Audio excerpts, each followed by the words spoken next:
Repórter Paulo Azeredo, que está de volta ao microfone da Itatiaia, é a quem eu desejo boas-vindas. Tudo bom, Paulinho? Boa noite. Tudo bom, Pedro Abílio, Edu Panzi, quem tá ligado com a gente na turma do bate-bola, sinalzinho aí 18 horas e 15 minutos, primeiro um prazer estar com você aqui, né? Todo meu. Sempre nos encontramos muito aí pelos estádios, né? Você por uma emissora, eu por outra, e agora é um prazer estar do seu lado aqui, viu, meu irmão? E também o Edu Panzi de volta com a gente aqui, meu prazer amigo, meu todo irmão. seu. Com certeza, né, Edu? Como sempre. Bem-vindo, Edu por Paulinho. aqui. Mas você que tá ligado com a gente também, é um prazer estar com você, ouvinte, do outro lado, uma alegria muito grande poder falar nesse microfone, que é um canhão aqui no rádio brasileiro, e trazendo informações do Atlético, né, que tem vivido uma boa fase na temporada, meu caro Pedro Abílio. O Atlético engatando aí sua segunda vitória consecutiva, coisa que não aconteceu na temporada, nem no Campeonato Mineiro. Então, e há algum tempo o Atlético não conseguia duas vitórias consecutivas, e dentro de casa a terceira vitória. Aliás, em casa apenas Atlético, Palmeiras e Fluminense. Vocês falavam do Palmeiras aí, da força do Palmeiras. Em casa são os únicos invictos, né? O Atlético com Barba não perdeu, são 3 vitórias, São Paulo, Internacional e agora também o Atlético Paranaense. Então o Atlético vai construindo novamente uma sinergia, uma força com o seu torcedor. E aí é bom dizer também, né, do que já foi falado aqui, já acompanhei outros dias aí para trás, isso foi exaltado aqui, tem que ser exaltado mesmo, né? A diretoria criando uma nova faixa de preços, isso aí tem feito a diferença, porque tem enchido o estádio e a torcida tem jogado junto com o Atlético e tem ajudado bastante, principalmente nos momentos de dificuldade. O Simões está dizendo aqui também que Grêmio e Flamengo não perderam em casa, né? São 3 vitórias no caso, né? Não perderam, então eu me expressei mal, que são 3 vitórias consecutivas dos times então que eu citei aqui, desde que o Barba assumiu o time, né? Ele não empatou, ele ganhou as 3 e o Palmeiras e o Fluminense também assim foram nas rodadas do Campeonato Brasileiro. Então o Atlético vem forte, vem crescendo, vem evoluindo, né? Acompanhava ontem o Edu Panzi nos comentários também do jogo. O Atlético vem mostrando evolução com o Barba Domingues, mas agora é a hora de trocar o chip, aí justificando a sua manchete, porque o Campeonato Brasileiro ficou para trás, né? O Campeonato Brasileiro nesse momento fica para trás, o Atlético só pensa no próximo final de semana e vem aí uma estreia de Copa Sul-Americana, que geralmente os brasileiros costumam desdenhar até chegar nas fases finais. Brasileiros como um todo, né? Vão desenhando, vão colocando ali times mistos, vão colocando times mesclados, aí vai chegando, vai falar, bom, agora vamos competir porque tá valendo troféu, tá valendo vaga na Libertadores, e o Galo deve dar uma mexida. Agora, pelo que eu pude apurar e pelo que a gente tem visto do Barba, essa mexida não será aquela de 100%, Pedro Abílio. Você vai falar assim, ele vai colocar 11 reservas? Não acredito. Sinceramente, não acredito. Acho que o Barba vai mexer sim, vai oportunizar, como a galera gosta de dizer aí, né? Dar oportunidade a novos jogadores que precisam de ritmo. Aí eu tô falando do Lianco, ele falou sobre isso ontem, Dudu, Scarpa, esses jogadores eu poderia quase que cravar aqui que estarão em campo na Venezuela da estreia do Atlético, repito aqui, contra a equipe do Puerto Cabello, que aliás, que jogo que é esse, né?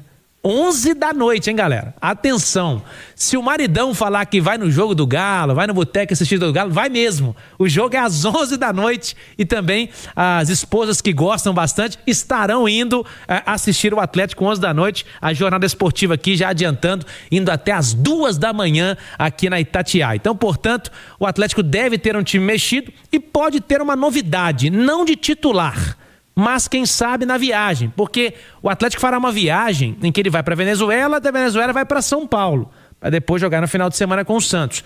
Então pode ser às vezes que, se não para São Paulo, o Atlético já tenha Júnior Alonso, que teve uma tendinite na coxa, hoje já fez corrida com tênis no gramado, deu para ver em relação a isso, mas o Júnior Alonso para a Venezuela pode ser que não esteja nem como relacionado, mas pro jogo de Santos, quem sabe, seja uma novidade do Atlético, um reforço aí também pro sistema defensivo, viu, Pedro Abílio? Como é que você tem enxergado essa evolução, Edu, e especialmente em relação a esse intervalo, né, do brasileiro para a Sul-Americana? O Atlético dá sinais de que está pronto para acumular mais competições? Dá sinais sim, Pedro, dá sinais de evolução. Eu sempre digo aqui, né, que para cravar que uma equipe está em evolução, você precisa ali de 3 a 5 jogos de bom nível de desempenho. Claro que se vierem os resultados juntos, acompanhando o desempenho, é o mundo perfeito. E no caso do Atlético tem acontecido também, né? São 3 vitórias nos últimos 4 jogos. E na derrota para o Fluminense no Maracanã, o Atlético jogou bem. O Atlético foi melhor do que o Fluminense, só que o Fluminense foi mais competente. Na chance que criou, matou o jogo. Nas chances que criou, o Atlético perdeu. O Atlético foi incompetente. Então há evolução, uma nítida mudança de modelo de jogo, de ideia de jogo. Aquele Atlético de toque de bola, às vezes o toque para o lado, para trás, que irritava o torcedor, um jogo mais posicional, como gostava o técnico anterior, o Jorge Sampaoli. A gente não vê mais. O Atlético do Barba é um time mais vertical. O que é isso? Um time que recupera a bola e com poucos toques já está próximo à área adversária. Não é aquela equipe desesperada para marcar alto lá em cima, pressão na saída do adversário. O Atlético faz uma pressão média. O que é isso? É aquela marcação que inicia no meio do campo, na intermediária ofensiva, porque essa marcação no meio do campo, Pedro Abílio, você não precisa correr tanto para trás e nem tanto para frente. Você está no meio termo. E para um elenco que não tem zagueiros de velocidade e atacantes que não tem, por característica, como o Hulk, como o Cassierra, marcação-pressão na saída do adversário, você se adapta ao seu elenco. Então é melhor o Atlético ter essa marcação meio termo, que quando precisar saltar a pressão lá em cima, eles vão fazer, mas quando precisar correr para trás, vai ter que correr menos, porque está na metade do caminho. É o ideal. Por isso o Atlético hoje é um time que defende melhor. É um Barba que se preocupou em proteger a área. O Atlético parou de tomar gol de rebote, cara. Não toma mais gol de rebote, tem sofrido menos gols nas partidas. Há muito tempo não tomava gol de bola parada. Voltou a tomar ontem. E é um time que tem feito seus gols. O gol de ontem, os gols de ontem, né? O primeiro gol numa roubada de bola no campo de defesa, do Hulk, intermediária, né? Do Hulk, marcando lá embaixo. E o segundo gol numa dessas marcações, pressão, em que o jogador do Atlético Paranaense vai fazer uma inversão e o Natanael percebe, salta, rouba essa bola e com um toque a bola chega no Scarpa, ele chuta e faz o gol. É um time que precisa de menos toques para chegar ao gol adversário. Então é nítida a diferença e é nítida a evolução, mas é nítido ainda que não tá no nível perfeito, porque o Atlético segue oscilando. Ele segue caindo de rendimento dentro de um único jogo. Dentro da própria partida que ele vai bem, ele cai de rendimento. Geralmente do segundo tempo, né? Aconteceu contra a Chape, aconteceu contra o Atlético Paranaense, contra o Fluminense não. No segundo tempo o Atlético foi até melhor que o Fluminense, mas perdeu o jogo. Faz parte. Quando você está num processo evolutivo, quando você está em início de trabalho, são 7 jogos até aqui do Barba, o time vai oscilar. 4 vitórias. E eu entendo com normalidade esse tipo de oscilação. Mas, Pedro, é nítido. O Atlético está evoluindo, o Galo está melhorando, mudou a forma de jogar. E é preciso dar tempo. Eu acho que o caminho que está sendo trilhado é o caminho certo. E mais um número aqui importante, desculpe rapidinho aqui, Pedro Abílio, em relação à chegada do Barba, né? Apenas Atlético, Flamengo, Palmeiras e Fluminense, desde que ele chegou, tem 4 vitórias no campeonato. Então, só para ratificar isso que o Eduardo Panzi está dizendo, confirmar para você que está ligado com a gente, então realmente essa evolução é nítida, porque com o Barba o Atlético voltou a vencer, né? Voltou a vencer e ter agora uma sequência com 2 vitórias.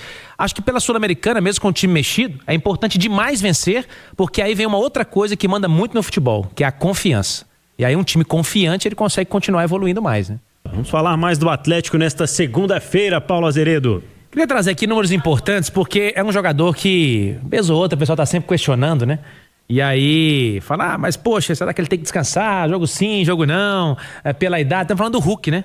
Com 39 anos. E eu tenho números aqui do R10 Score, que é um perfil importante de levantamento de dados importantes aí. No Campeonato Brasileiro, entre os atacantes do Campeonato Brasileiro, o Hulk é o primeiro em assistências, ele tem 3 no campeonato até então.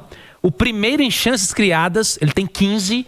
E o primeiro em chances claras criadas, ele tem 5. Porque vez ou outra, é claro que se tiver mal, né, como todos os outros jogadores, podem sair, né? Mas vez ou outra o pessoal sempre questiona, né, que por que o Hulk não é substituído. Tá explicado aqui nos números. O Hulk, apesar de não ter aquela vitalidade de 2021, ainda é um jogador importante e decisivo no Atlético, criando aí boas oportunidades também para os companheiros. E também tem atuado, de certa forma, em uma nova função muitas vezes, né? Jogando mais de frente pro gol, vindo com a bola, e aí tem aproveitado e criando essa chance aí para os companheiros. Ontem você comentou o jogo na Arena MRV, e em dado momento do segundo tempo falou que o Barba às vezes pode substituí-lo. E pode, né, Edu? Mais rápido, inclusive, né? Porque ontem saiu aos 40 do segundo tempo. Ele teve uma queda de rendimento nítida na segunda etapa, poderia ter saído antes, mas assim, Quem está na cabine é muito mais fácil que quem está na beira do campo, né? Eu falar lá em cima, arzinho condicionado, a tarefa do treinador é muito mais difícil, a gente sabe o tamanho e o peso do Hulk dentro do vestiário. O Barba acabou de chegar, 7 jogos, ele tem uma confiança muito grande no Hulk, já externou isso nas entrevistas. Tem os números que o Paulo Zeredo acabou de trazer, né? Então, contra número a gente não discute, a gente sabe da importância do Hulk. Mas é que, especificamente ontem, você pega o primeiro tempo do Hulk e o segundo, cara. Primeiro tempo o Hulk foi muito bem no jogo, mas muito bem mesmo. Em determinado momento tava me lembrando o Hulk dos tempos áureos ali, de 21, 22, 23, quando ele tava voando. E à medida que o tempo vai passando, que há um desgaste físico, mental, porque o Hulk se desgasta muito mentalmente dentro do jogo. Porque ele pilha muito, né? Reclama demais, o tempo inteiro gesticulando, enfim, até como capitão da equipe, mas no segundo tempo não aconteceu. E aí poderia ter feito alteração antes, mas eu repito, acabou mudando e é muito mais fácil ser o comentarista e fazer a substituição na fala do que ser treinador e estar na beira do campo. Para a quarta pode ser um que descanse, né? Não, certamente um dos, né? Acredito claro, que o Barba deva poupar aí 90% do time, se não todo. Pois bem, daqui a pouco a gente reforça e oficializa o convite, viu, Paulinho? Mas hoje é dia de mesa redonda do Galo, aqui neste mesmo link no YouTube da Itatiaia. É isso aí, estaremos nessa aí também, ao lado de Henrique e André, toda a equipe da Itatiaia, né? Nessa mesa redonda, e depois no segundo tempo aqui da TBB vou trazer também informações importantes sobre o duelo de quarta-feira e sobre o adversário, Puerto Cabello, né? Que será o adversário do Atlético. Mais uma vez reforço aqui, jornada esportiva, o jogo às 11 da noite, viu, Pedro Abílio? Que horário diferente. Você já narrou, né? Já que você é um baita narrador também, já narrou ou reportou de 11 a 1 da manhã? Só o primeiro tempo, depois eu dormi o segundo. O restante não dá pra mim, não.